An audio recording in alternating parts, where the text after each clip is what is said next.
Hello, magandang oras po sa inyong lahat. Meron akong kukunin ditong mutya sa papaya. Dahil ang papaya dito ay nagpaparamdam sa akin.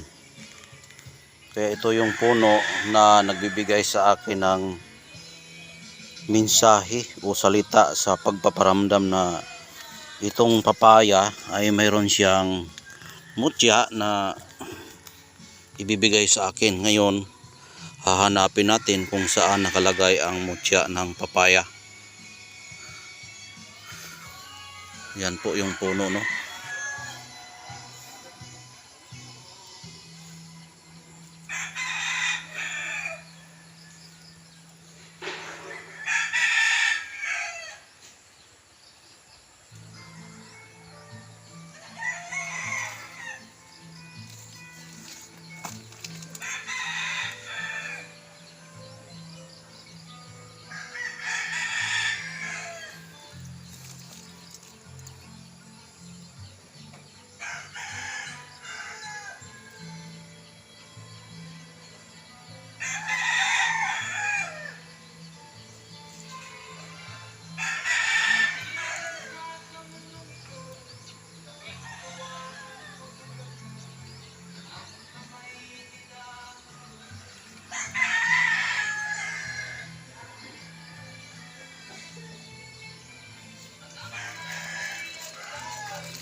Yung papaya na yan ay mayroong mutya, sabi ng aura ng aking gabay. Kaya hanapin natin yung mutya kung saan nakalagay. Yan. Kapag mayroon kang mutya ng papaya, ay maganda yan sa negosyo, sa hanap buhay, sa business, at kung ano po ang iyong gagawin, lahat po ay pwede. Basta prutas, dahil ang prutas po ay panghalina po yan sa tao. Dahil prutas. Kaya hahanapin natin po yung mutya ng papaya dito. Baka sakaling mayroon ang mga engkanto na nagbibigay sa atin ng mutya dito. Kaya videohan natin para makita ninyo kung meron ba ho talagang mutya itong papaya. Ayan, o.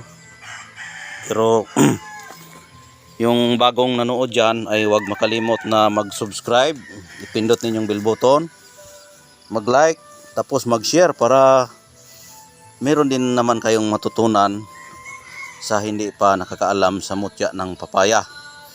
Pero itong mutya natin ngayon ay videohan natin, kung sakali mang meron ay pasalamat tayo na meron. Kaya yan po ang puno na binibidyohan natin. Kaya titingnan natin kung meron bang makukuha tayong mutya dito. Dahil po ay ayon sa aura ng aking gabay ay mayroon silang ibibigay sa akin.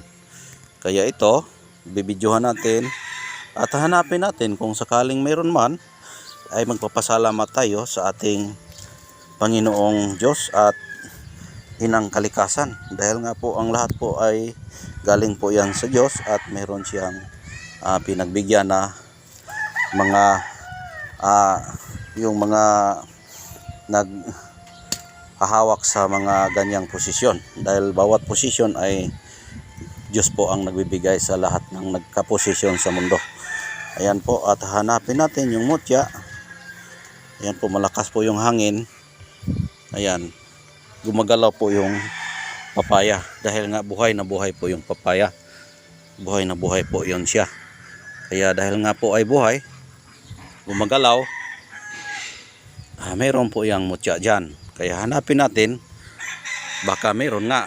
Kaya simulan natin yung paghanap para makita natin yung puno ng papaya kung saan nakalagay yung mutya nila. Ito po yung bunga. Ayan po yung puno, no? Ito karamihan ang papayang ito ay nagbibigay ito ng mutya kapag ganito ang kulay. Ang kulay niya ay tapol violet. Kapag tapol kasi ay gamot po yan sa lahat ng karamdaman.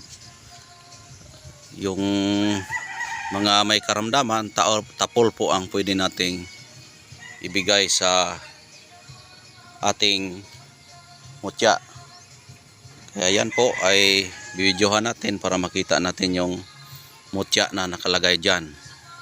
Kaya hanapin natin yung mutya dito sa puno ng papaya. Dahil itong puno ng papaya ay tapol po ito. Tapol, kulay pula yung kanyang palaw, kulay pula. Ibig sabihin po yung papaya na ito ay meron siyang bertod at kapangyarihan na nagbibigay gamot sa katawan ng tao. Itong dahon niya, yung udlot, dikdikin mo yan, ipainom sa may sakit na yung mga dengue. Pwede yan igamot sa may mga dengue. Itong kanyang dahon, dikdikin mo yan. Tapos itong palwa niya, yung hindi yung nabibingi na tao, pwede mo yan ito yung isugba mo ito. Tapos putulin mo dito, tapos ihipan mo yung tainga ng tao. Tapos sabay yung ihip mo, kasi mayroon sinunog mo kasi ito sa sa apoy. Tapos pag sinunog mo yan diyan sa apoy, tapos ihip mo yon dahil mainit pa ito doon sa tainga ng tao, ay makarinig yung tao. Yan. Hanapin natin yung mutya, no?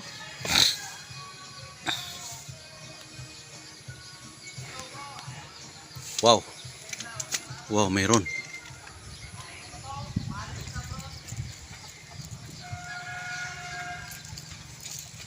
Yan, oh, mayroon, oh. Yan.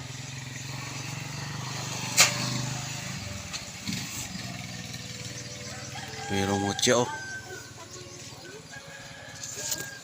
Yan.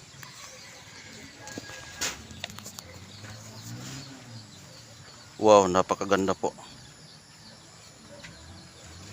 May mutya na ibinigay. Yan.